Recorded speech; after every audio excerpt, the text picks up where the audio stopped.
This is the Absolute Business Mindset podcast, created and hosted by Mark Hayward. I'm a corporate employee with an entrepreneurial mindset. This podcast will help and support you with new ideas about business. These are my thoughts, ideas, and comments. Today, I've got Jack Bosch, who is a real estate investor. Hello, Jack. How are you? I'm doing great. How are you? I'm very well, thank you. I'm very well. We've just had on our lockdown in London, a slight restrictions eased, so everyone is starting to leave the house a little bit. How has COVID affected you and your business? So COVID actually has affected our business in a surprisingly positive way. So what we do is we do land flipping, and we basically buy and sell pieces of real estate in the United States in a virtual way, and it's 100% location independent way. In other words, we have people doing this from overseas, from Germany, from South America, from Asia, and even Australia, and I believe in a few in Britain too. And what is interesting is that when COVID has kind of forced everyone to be at home, people actually ended up having more time to look for things that they want to do. And I guess my theory is that they're sick and tired of being at home. So because of that, they're much more willing now to go and buy, even more than before, to go buy a piece of land on the outskirts of town, or even some of the rural land that we have available is flying off the shelves. So our business has actually been going up. When there's a study that just was released, or survey, that says that 39% of Americans could imagine moving into more rural areas where there's overall more space around them and where they can be not so perched together. And so this is already reflected in the level of interest in the people. So I think it's a combination of them being locked up at home and having an RV or a dirt bike or a motorcycle and things like that they want to use, and they can't. And there's like, oh, let me just buy something so I can use it. The fact that people also have not been able to spend money, so they have saved money, and the combination of them being at home and having all day to surf the internet and then find these offerings. And so, but whatever it is, our interest has been at least 25-30% gone up during the COVID time, and our sales have really done really well. So if people are finding land, are they buying land for themselves to build their own properties on, or are they looking for buy-to-lets or commercial builds that they want to build? So we focus on three kind of properties. We focus on properties that are typically below, all our properties are usually below 150,000 US dollars. So between like $5,000 or $10,000 and $150,000 is kind of our sweet spot. Yeah. In that range, we focus on three properties. One is properties in the city, and those we typically sell to builders, to companies that build them right away, build a house on it and sell it. And there's lots of demand because also the baby boomers and the millennials, they don't want to live out 20 miles or 30 miles outside of the city. They want to live in the city. They want to be able to bicycle to their coffee shops and those things, which in the United States, as you know, life is different than in England. It's this urban sprawl happening that everything goes miles and miles and miles out from the cities, and people commute forever to come in. They really want to be in the city. The second kind of property people focus on is properties in the outside of the city in the path of growth, because the urban sprawl will continue, and there's more and more people move into the city as the population grows. More and more people move outside, and those are very attractive to either future retirees that want to have a little bit of a lower cost lifestyle because they don't have that much saved up for retirement, or also financial buyers that just buy it. They don't build anything on it, and they wait for the city to come close, and then they build, then the value goes up. Either one of those will typically typically not build on the property right away, but build like 10, 15 years later, or sell it to a builder at that point to build 10, 15 years later. And the third property is really our recreational property, which is like usually 10 acres, which is like 4,000 square meters. I don't know if it translates well. 10 acres and more. And those are like an hour to 3 hours away from bigger cities, like the little plant or the mini ranch out in the green that a lot of people like to go take their RV in there. They camper, their tents, their dirt bikes, they do bonfires, do bow and arrow shooting, take their kayaks with them if it's close to a lake and things like that. So it's the outdoors community, and that is a multi-billion-dollar community market that where people love this. And in the United States, this is one of the one of the biggest things people do on the weekends. They have an RV, they have an ATV, they have a dirt bike, and they just go out. I live in Phoenix, Arizona, and 2 hours from here, there's the mountain ranges and there's lakes and there's all these things, and hiking and skiing in winter.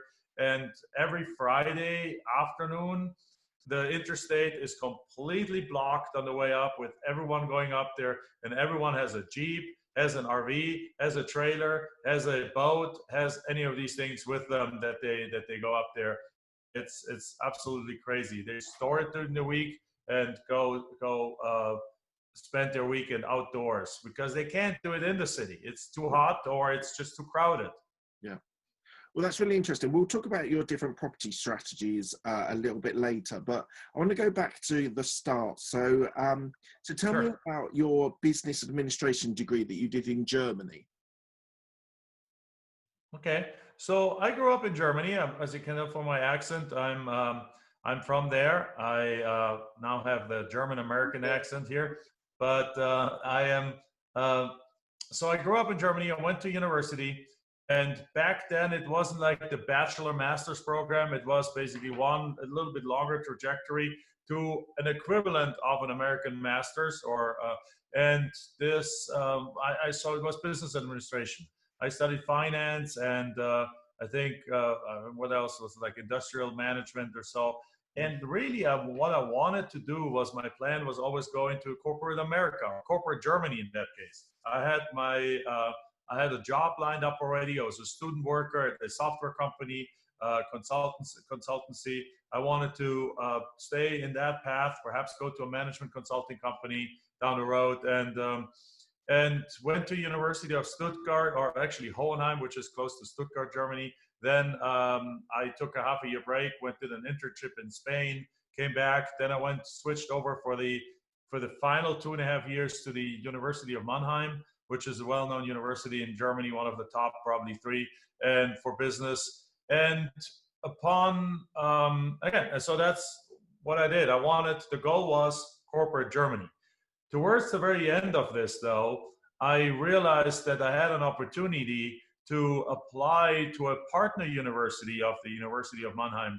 Mannheim is like an hour south of Frankfurt, Germany. And that university, there was a few available. I had missed the deadlines for multiple already, but that university, because it was a partner university, allowed me to take my last few classes that I should have needed to take in Germany, to take those in the United States, get credit for them in Germany. So basically, with the credit I get in the United States, I would finish my German master's degree, my diploma there. It's the equivalent of an American master's. But I also would be able to get an American MBA in the same thing. And the Americans, because I had done a lot of classes in Germany already, would give me credit for a full year of work in the United States. So this is like this mutual credit kind of thing. Yeah. And on top of it, as the third, and in my opinion at the time, most important benefit, I was looking to improve my English. Because you know how good or not good Germans speak English, right? Yeah. And they're not that far away from each other. Most are good. A lot better than people in the UK speaking German. So I think they're a lot better on that side than the English. Right, but it's not very pretty to hear most of the time. And my English was just the same way. So I really, again, having to looking into my career, that I wanted to be in corporate America, corporate Germany, or corporate whatever, in a big consulting company, or making a quick career in management and so on. That was I realized I needed to learn English because English is the language of commerce. Mm. So I took that chance. I figured, oh, it's going to look great on my resume. I'm going to look like I'm flexible. I'm willing to move. I get an American MBA. It improves my grades because I figured apparently like it's easier to get better grades in that university than it was in Germany. Yeah. It's kind of like it completes so many things in 1 year. It's like, let's do it. Right. So I put my furniture, my student apartment in my parents' basement, tell them I see you in a year. And now it's 23 years later and I'm still in the United States. Well, it's a fantastic story. So when I was doing some reading about you, you said that you moved to the US with only a suitcase and a bunch of student debt.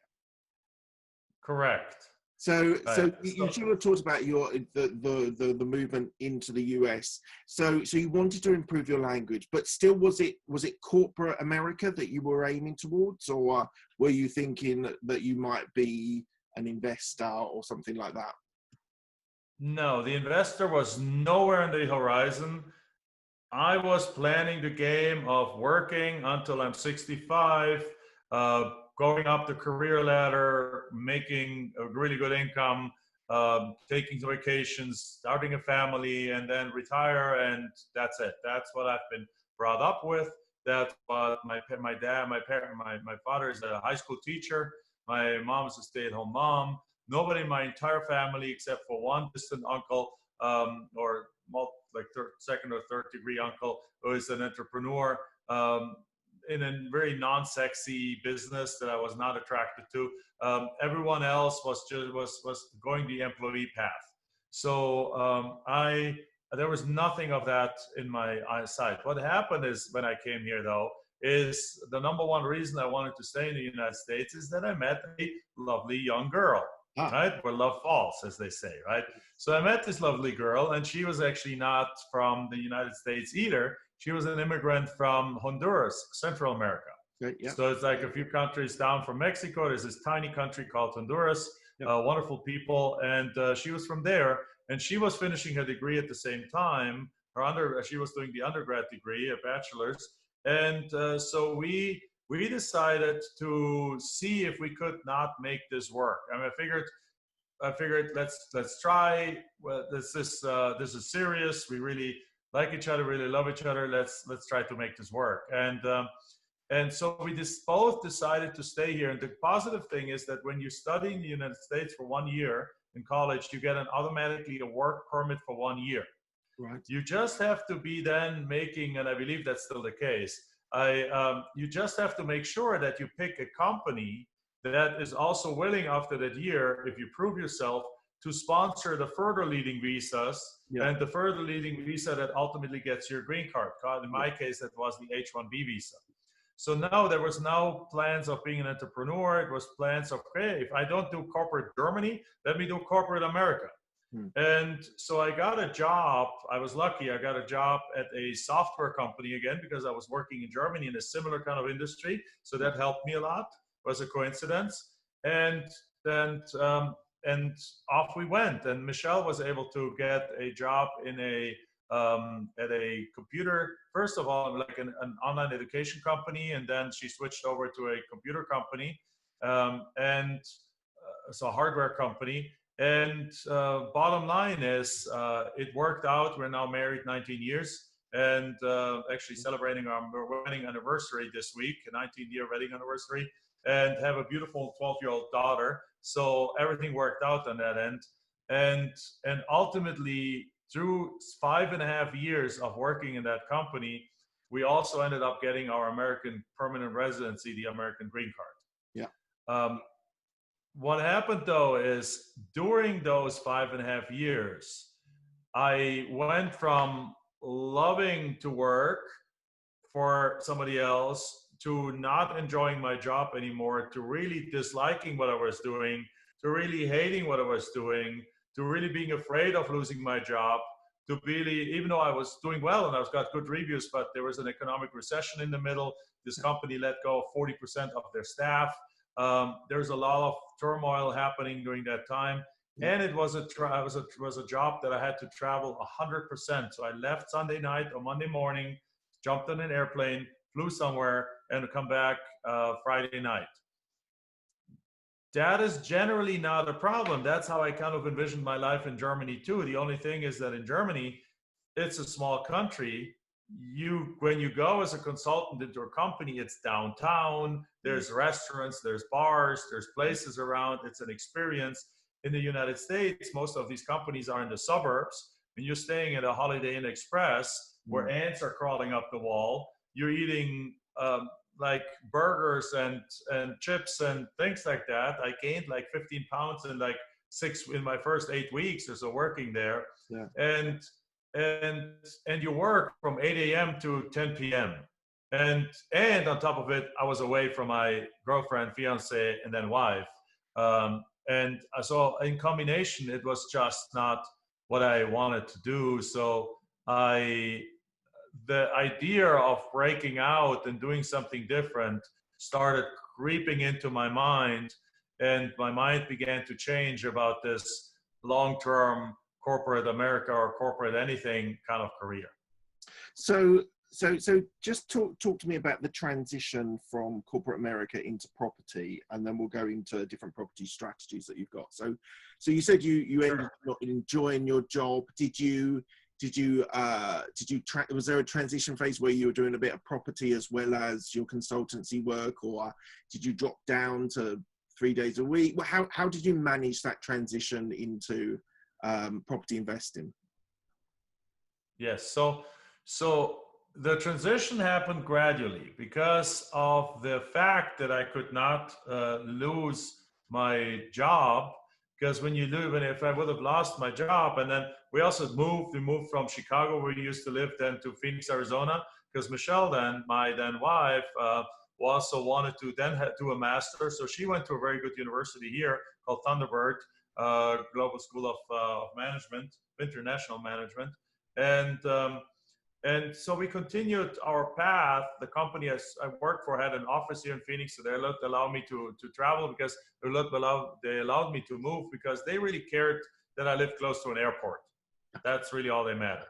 Right. So it didn't matter whether you were West Coast or East Coast. It didn't really matter. It mattered a little bit, but they have software projects all over the U.S. So from Phoenix, they would send me more to the West Coast, Los Angeles. From Chicago, they would send me more to Detroit. But even there was a time that I traveled for months at a time from Phoenix to Wisconsin, which is north of Chicago even. Wow. So that's the times where I had to leave at 10 o'clock at night on Sunday night, fly through the night, get there at 6 or 7 in the morning, and then work all day, and then drop that in bed. And so those are the things that got me to the point of wanting to leave. Yeah. But here's the issue. I had two thoughts in my mind. First is, I now was in this company for multiple years already, and a complete career shift after you have been in a career path for so long is not the easiest thing anymore. You can't go into marketing all of a sudden if you're in software implementation. Yeah. It's going to be a hard time getting that transition. So I didn't like that because I'm not a software person, and I didn't enjoy being I looked into the future, and it's like, okay, this job is doing what it needs to be doing, which is getting me the green card.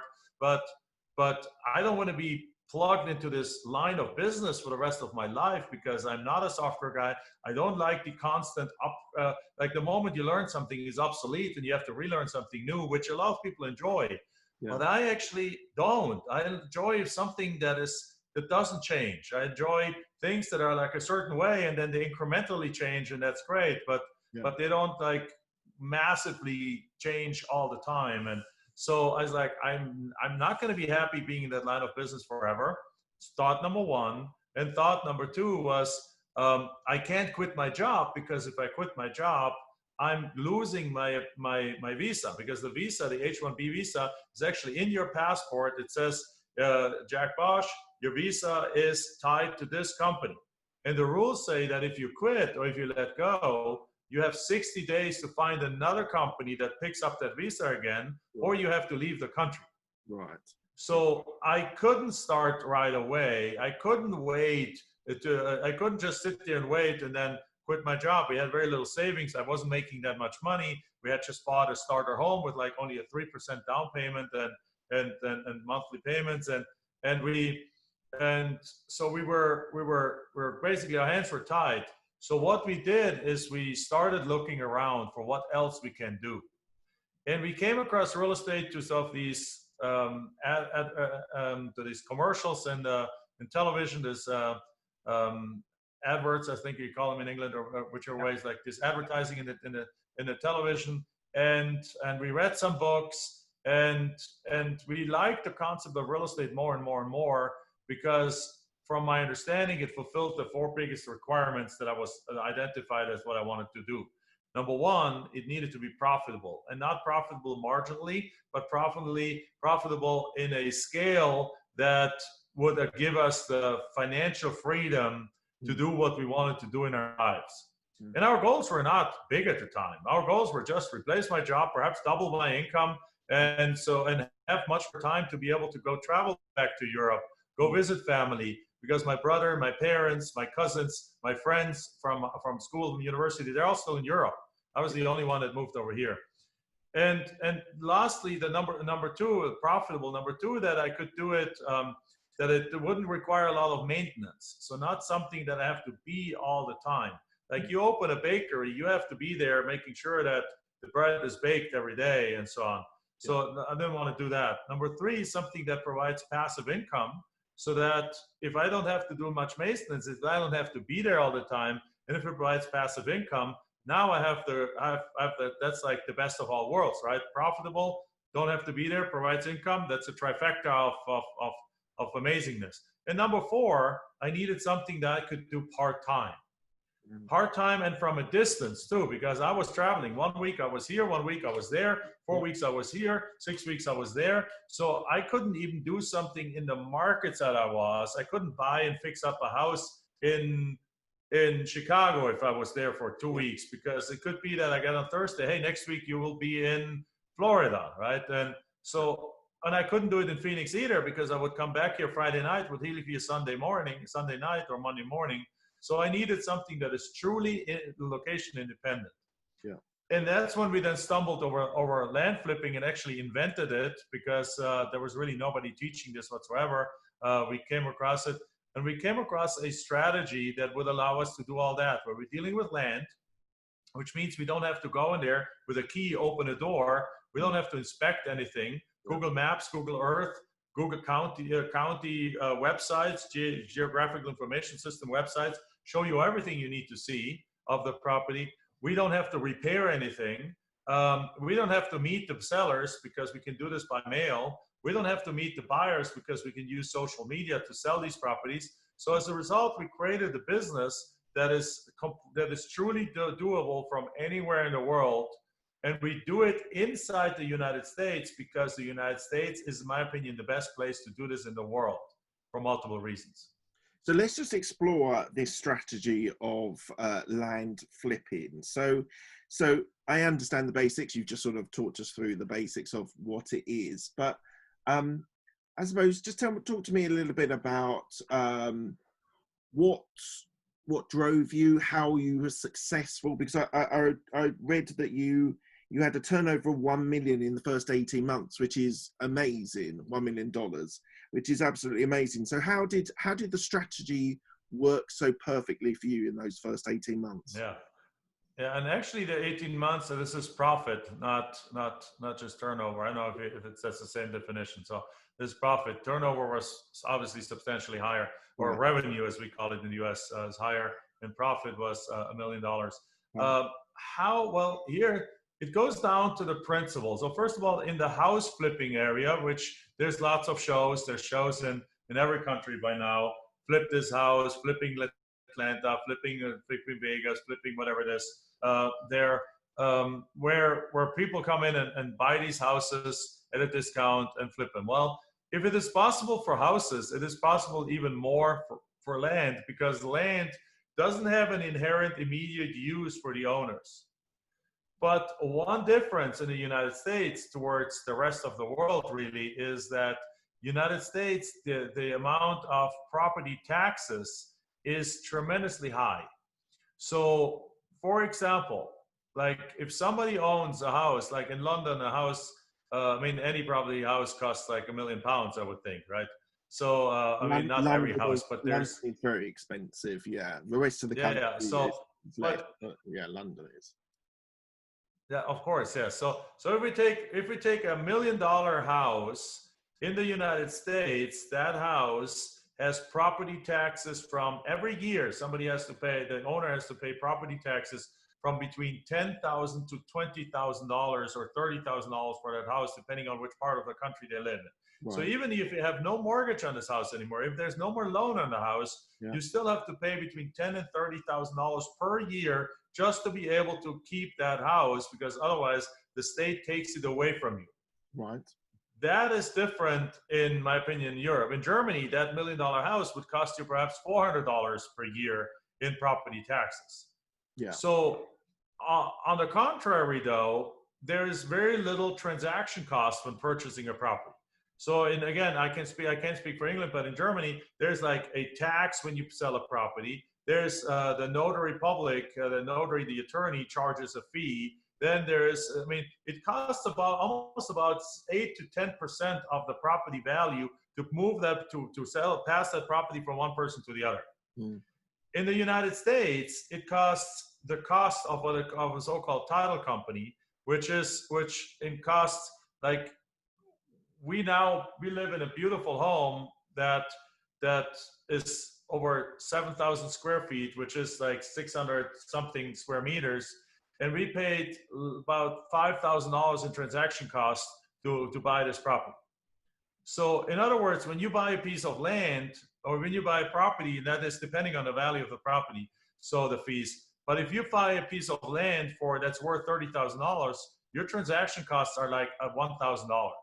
Right. Right. But what happens is once you own a piece of land, you have to pay these property taxes every year. Mm. So what happens is a lot of owners, now on a house, that is not the problem because you pay rent every month. If you own it yourself, well, you pay for that. If you have it as an investment property and you rent it out, you lease it out, then the tenant pays that often in addition. Yeah. But on a piece of land that just sits there, the owners have to pay that year after year after year, and oftentimes they don't want to pay that anymore. Right.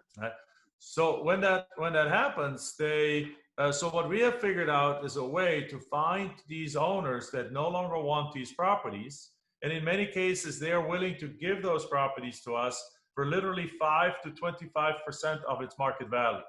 Because they're like, have this garage sale mentality. They're like, I don't want it anymore. I don't care about it anymore. As a matter of fact, one of our students right now in Germany has a property on a contract. These are young, 21-year-old, young college students.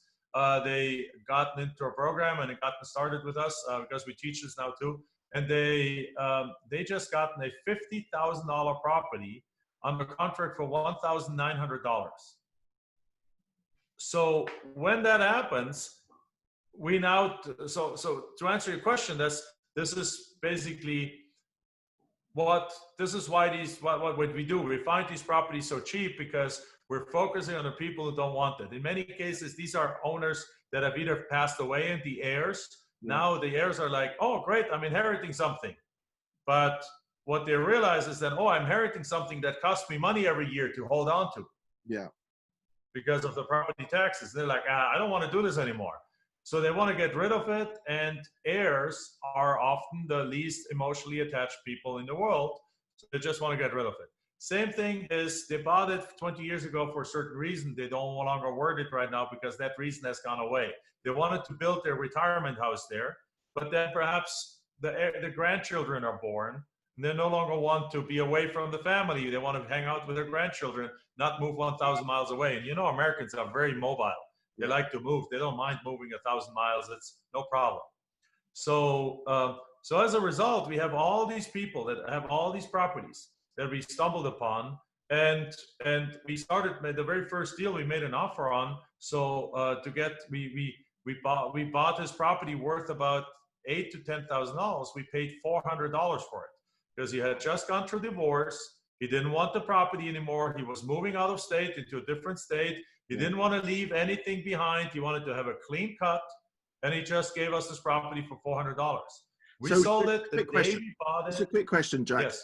How do you do the research to find those motivated sellers? Right. So, I'll answer that just a second. So what ended up happening that deal is we ended up selling it to the neighbor literally the same day for $4,000. So 10 times our money. Yeah. And then the next deal, and that's how deals after deals happen. And if you have these kind of profit margins, the goal, the $1 million happens pretty quickly. Right. So now to answer your question, we ended up doing 63 deals in our first year, and then 100 and something deals in the first 18 months, and that got us to the $1 million in profit. So how do you do the research for that? Well, we identified that the kind of properties, again, just as I said earlier, the kind of properties that people are not interested in anymore are the properties in the outskirts of I mean, there's all over the country. There's properties that people want to give you that have no value. We try to stay away from those right away, right? Because in the United States, such a big country, there's areas where the property value is almost zero. So, but what we found is that there's a few criteria that combine that the people who don't want their property anymore have in common. Number one is that the properties are below that $150,000 value. Typically, properties above that value, there's a certain awareness of its value with the owner, and they know what it's worth, and they're not just going to give it to you for $25,000. But below that, they are. Right? Below that, they are. So the second kind of criteria is that a lot of owners live out of state. They live further away. So we like going after those first. Now, it doesn't mean that we don't buy properties from people that live in the same state, but mostly the owners live a certain distance, like at least 50 or 100 miles away from the property. Yeah. So, and because of that, to them, it becomes a hassle, right? It becomes, because if it's in an area where there's lots of rain, then it's overgrown all the time. So they have to send somebody out to maintain the property. That's extra cost that they don't want to carry. And so it becomes more and more of a nuisance to own this property because they're not doing anything with it. Right? So, and that's when we come in and then they take it. The third kind of way is that in many cases they have owned the property for multiple years already. Sometimes they get them last year too when they've inherited it, or this year, but often the owners have owned their property for 10 plus years. Okay. So those are some of the criteria that we have identified over time. And then in some cases, the fourth criteria, but only about 20% of the cases, they have not paid their property taxes. Okay. And that is actually a big important piece here, why this works so well in the United States. All this information about who owns the property, when did they buy it, where do they live, have they paid their property taxes, if not, how much do they owe? All of this information is public information in the United States. It's called 100% public information. You can buy this data from websites. You don't even have to come to the United States. We have students in Germany right now. They're doing 35 deals a year. They have not been in the United States for many, many years since they do this. So therefore, it works from England too. It works from anywhere. Well, these are some of the criteria. Sorry, go on. No, go ahead, please. No, I was just going to say, so I actually own 4 properties at the moment, which I have in London. Would you say if for further investing, you would say this strategy could work in the US? Because I don't think it would work in the UK so well, because there isn't as much land that's available for sale in the UK that I think there is in the US. A lot of the inner city areas are built up. A lot of the outskirts are built up of cities as well. So I don't think it might work in the UK, but you'd have to do quite a lot of research. If I wanted to implement your technique, could I do that in the US? Can anyone just sign up to your course? That's actually that. Yeah, that is actually my main message here, that this absolutely works from the UK in the US. And I agree with you that it probably doesn't work very well in the UK, just like it doesn't work very well in Germany. but it doesn't work necessarily because there's not that much land. There's still land available. There's still lots of land, even in Germany, available. Even my own family, when my grandparents passed away, they sold 3 lots worth about $5,000 to $8,000. They sold them for $1,000 a piece. So it works kind of everywhere. But the main reason it is hard to scale and hard to implement is that the privacy rules in Europe are just much, much more stringent than they are in the United States. Okay. So getting access to the data of who even owns the land is the hardest part. That, however, that barrier is completely removed in the United States. Right. So, and since it's land and it can be done virtual, you can completely do this from UK or from the Maldives or from wherever you want to live in the world in the United States. So I always tell people, like, don't try to necessarily do it in your country. Do it from your country in the United States, because the United States is huge. There's 329 million people living here, but 97% of the property is still land in the United States. Right. And now a lot of that is state owned, but there's still 10, 100 times more land in private hands that there's actually houses on land. So this works beautifully in the United States. There's almost no competition. You only have to take into consideration a few extra things. For example, when you have to automate a few extra pieces. If you would like, we can talk about these pieces. So give some concrete steps to outsource this business from the UK. Yeah. So the first thing you want to do is if you think through our process, and I can give you the process steps. So the first step is we need to identify areas that we want to target. Well, you can do that from anywhere in the world using your computer. The second step is you then want to obtain lists. You can do that from anywhere in the world using your computer, because there's online databases that you pay for the actual property records and the ownership records, and it costs something like 3 cents American per record. So if you need 1,000 records, it costs about $30, not much. Yeah. Right? So, and on average, our students gets a deal for every 500 to 600 letters that they send out. So if you send out 1,000 on average for $30 of data cost, you can already get some records. Then you can potentially already get some deals. So we are also, the next step is we're pursuing a direct mail, direct mail process. So we contact the owners of these properties with direct mail. But again, contrary to houses, in the housing world, there's a lot of competition and lots of people use direct mail. In the land side, almost nobody is operating in that space. So people actually open these letters and responding in a much, much higher response rate than the housing world. A typical house investor gets a below 1% response rate. We typically get a 3 to 10% response rate. Right. So that's much higher. So what do you need to do in order to send out letters? You need to have a mailing house that can do that for you. We have in our system, in our educational platform, we have relationships, alliances with multiple mailing houses that we recommend, that already know what letter to use. They already know how to operate. They know exactly what our students do. So they're basically integrated into even the software platform that we have. So you can literally take it, download it from there, just send it to them, and they mail out your letter. So you can sit in the UK and a mailing house sets your letter out from Dallas, Texas, or wherever they sit all over the United States. Yeah. The next thing is when they call back, you need to have somebody have the phone calls for you. You can use a voicemail for that, and that's actually a big advantage of being from the UK. You have the same language, and Americans love the British accent. So you can have a voicemail for $20 a month, costs almost nothing, or Google Voice even for free. Or you can have, if you want to go more professional, you can hire a call center that takes the phone calls for you. Again, we have a relationship with the call center. They know exactly, so like you're one of our Land Profit Generator students, boom, they set you up that same day. The next day you can start taking phone calls.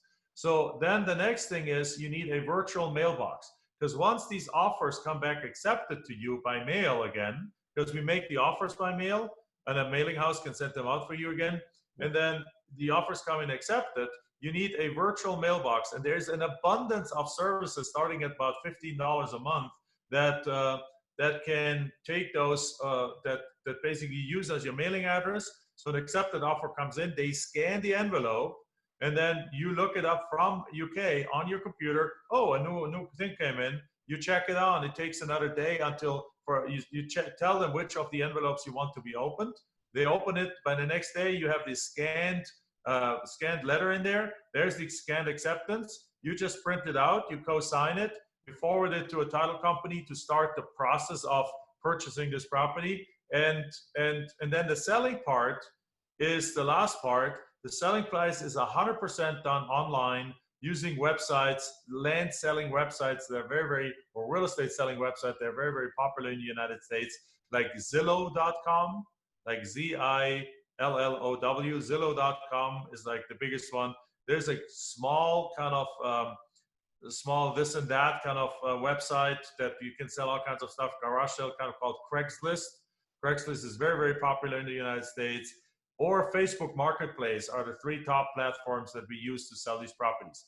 All three are free to use, so there's not even a cost on the selling side. But again, it's all virtual, all from the comfort of your laptop in the UK. And that's the process that our students are doing from Germany, and I mentioned Germany because I'm from there, and we have now an increasing amount of students doing that from there and being very, very successful.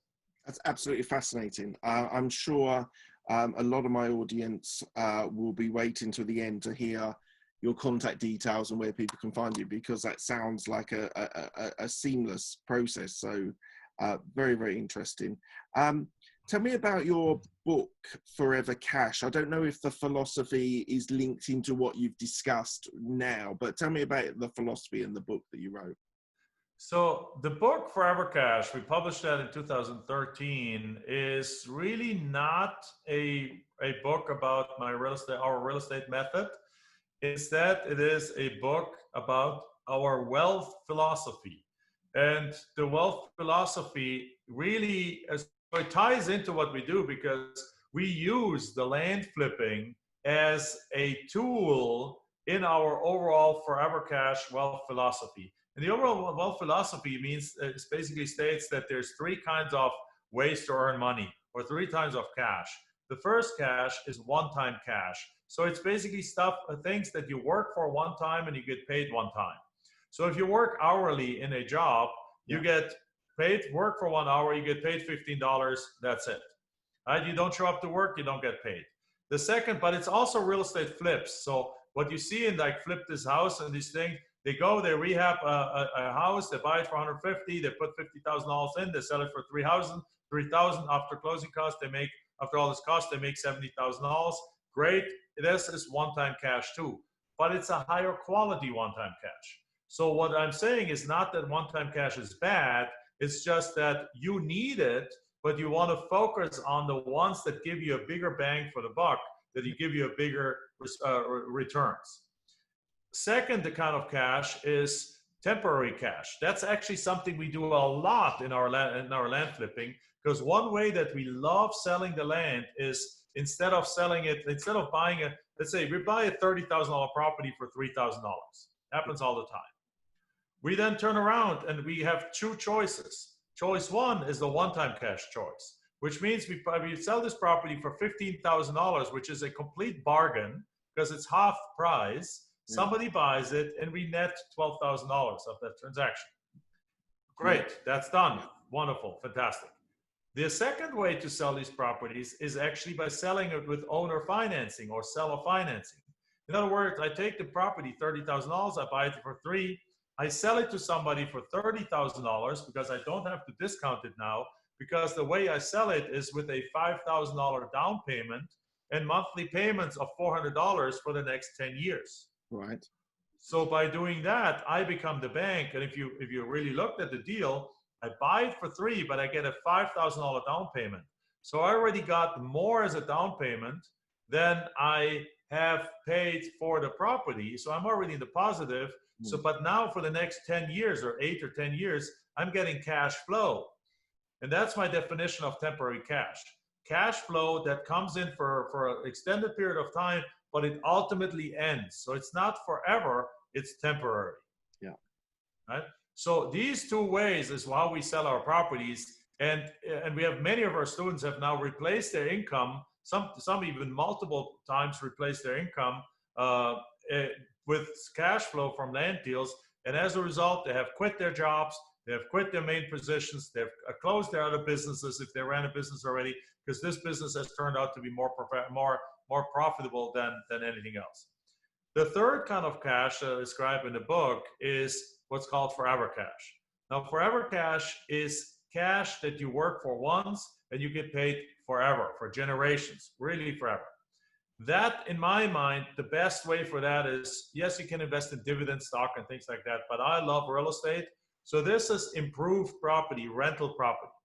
So what we have been doing, and here's how it comes all together, what we've been doing in the book, I describe a process how you do that, but what we have been doing is we have been focusing on our cash machine. Land flipping is our cash and cash flow machine, right? We're focusing on those. We get one-time cash and temporary cash here, but then we move those funds over and reinvest as often and as much as possible of that into forever cash, so that ultimately once I'm 60, 70, 80 years old, or whatever it is, or if I want to stop tomorrow, we have built up enough that we will never have to move a finger in our lives anymore, because we have so much passive asset. We now have almost 50 rental houses. We have over 350 apartment units, apartments and apartment complexes. So that alone brings in so much cash flow that I really don't have to do this anymore, but I do it because it's fun. And we have a team for it right now. It's outsourced and so on. But this is the ultimate definition of financial independence, is to have cash flow coming in for the rest of your life and for our daughter's life and for her kid's life and so on and so forth. So the Forever Cash books covers that philosophy, because what most people do is they earn to spend. Yeah. They earn to spend, they earn to spend, they earn to spend, and they have nothing to show for at the end of their work life. And what we are doing is we're earning to invest. Yeah. And then what the investment brings out, that's what we spend. Yeah. Yeah. Right? That's fantastic. So I just bought for my birthday, I bought myself a beautiful brand new, I should have worn it, a beautiful brand new IWC Swiss made watch. And this is paid from the cash flow. Yeah. And even though it was expensive, next month I could buy myself another one, because it's not that I will, but it's because the cash from Forever Cash comes back every single month without you doing anything, and it's a wonderful feeling.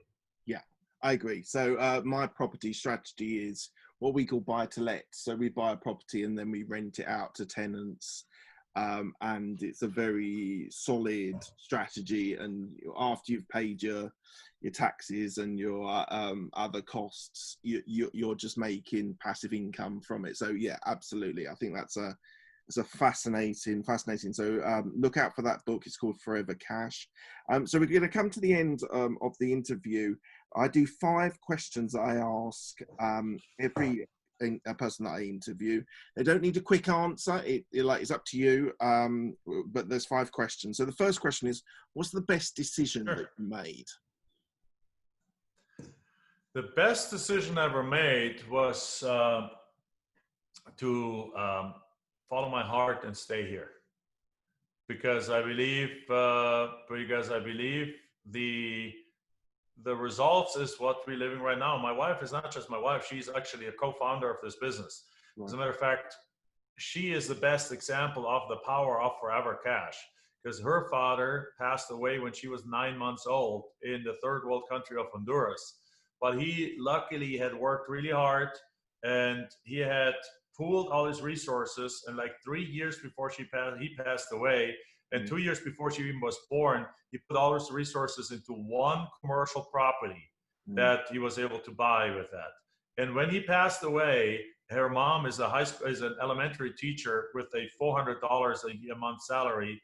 That commercial property was able to pay for her education, for her college, for everything, and still right now pays for the retirement of her mother, and will even contribute to my daughter. So it's the ultimate definition of Forever Cash. But because of that, because my wife, but it's more than that. It's because of the decision of coming here forced us to think differently. It forced us to get out of the comfort zone. It forced us to think what can I do in a job with 2 weeks vacation and just enough money that I have $400 a month left over to buy groceries and even live on? This is not the life I envisioned. We need to do something different in order to be able to maintain those relationships with our family in Germany, to do trips, to get to know the world. And all of that ultimately strays back to that one big decision. Do I go back home and go that corporate America or corporate Germany, or do I stay here? So that's probably my biggest decision ever. Excellent. What's the best piece of advice you've been given? Say that again? What's the best piece of advice that you've been given? The best piece of advice was, I think, those 4 things that, well, 2 things. Those 4 things that I shared earlier, how to analyze a business. Because I actually sat down with a friend of mine who already had a very successful business, and he says that if we would start again one more time, we would look for the thing as like a business, an industry that's profitable, a business doesn't need a lot of maintenance, something that you can do something that provides cash flow, and that you can do part-time and from a distance. The other part of advice that I've been given is that you want to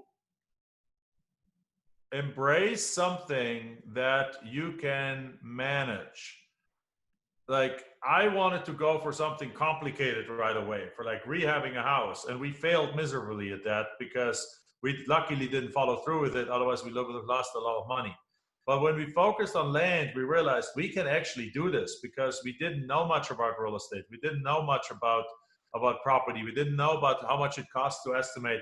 We're from a different continent. We don't know how much it costs to repair this wall or to redo this thing or redo a bathroom. So by keeping things simple, and focusing on one thing, we were able to thrive and really succeed. That's brilliant. Right, next question. Who helped you most in your career? Who helped me most in a career? Well, we always have mentors. We always have mentors. So we didn't have a mentor for our land business. That's why it took 3 years. But we had mindset mentors. We had books that we read. We had many books that I read. I'm a book reader. I'm a bookworm. So early on, I just read one motivational book after the other. Tony Robbins. I would probably give a lot of credit to Tony Robbins. Went to one of his events, and it changed our mindset to the degree that we grew tenfold the next year. Yeah. So, and then ultimately, of course, again, my wife, because she is a real go-getter, and we're building this business together, and from the beginning on, and I don't think I could have done it. I mean, I could have done it, but I don't think it would have worked the same way without her. It would have done it worked in a different way. So there's always multiple people. And then after that, every time now we do something, we always hire a coach for everything that we know that somebody has already done. Yeah. We always find the best coach and hire them. Good. Do you have any regrets? Do I have any regrets? Yes, of course. Everyone has regrets, but not enough to matter, right? But we have done really, really well. So the regrets are champagne regrets, right? So the regrets are, for example, when the market turned in 2008 and 9, and real estate in the United States fell off a cliff, houses fell off a cliff. Our land actually did not fall off a cliff for another year, and then it just gently went down over time, and then we kept buying deals cheaper and selling them cheaper. We did deals all the way to the downturn, to the bottom, to the upturn. So we have done deals all the way through that, because when you buy it 10, 20 cents on the dollar, it doesn't matter what the market does. But my biggest champagne regret is that in 2009, when we had $70,000 a month coming in cash flow, when we had cash on the sideline and things like that, we used that cash to buy as many forever cash assets. That's the moment we entered the property market, the improved property market, the house market. And we started buying rental houses as much as possible. And my biggest regret is that we did not go at that point and either went right away bigger for apartment complexes, or gotten with some big investors to get like a big $10 million line of credit. So we could have bought another 100 houses or 200 houses with that. Instead, we bought what we had with our own cash, didn't take on any debt, and that limited us to only 50 houses, which is obviously still a great accomplishment, but we could have 10x that business too. But that was the beauty and the curse of our business, or is the beauty of our curse of business. In the land flipping, you generate profits with so little, so quick, that you don't need to have an established relationship with a bank. You don't need loans from the bank and so on. So when that happened, we were like cash liquid, cash flow strong, but no existing relationships with banks that would give us loans, and we didn't establish them. Only now we have them established. Because we do apartment complexes, we own multiple of them, and so on. But I think so. The message here is that make sure that even if you're running an extremely cash positive business, still establish relationships with the money lending institutions, with the banks, with the things, so that if a huge opportunity comes your way, you can truly massively capitalize on them. We capitalize them to the tune of 50 houses, but we could have done 500 out of those. Right. Last question. What are you most proud of? What I'm proud of? I'm proud of having broken out of that what I was generationally conditioned to, which is get a good education and get a good job. I'm proud of the education we can provide to our family. I'm proud of our life. I'm proud of the good we can do with the money we make, because money is not just something you make and you spend, it's also something you can use for good. We're helping charities, we're helping schools in Honduras, hometown.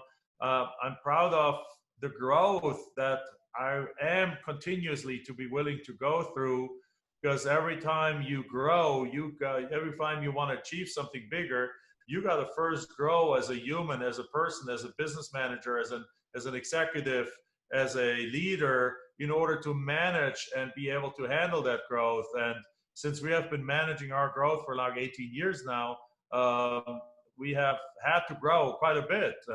And so I'm excited about that. I don't know if proud, but I'm excited. Excellent.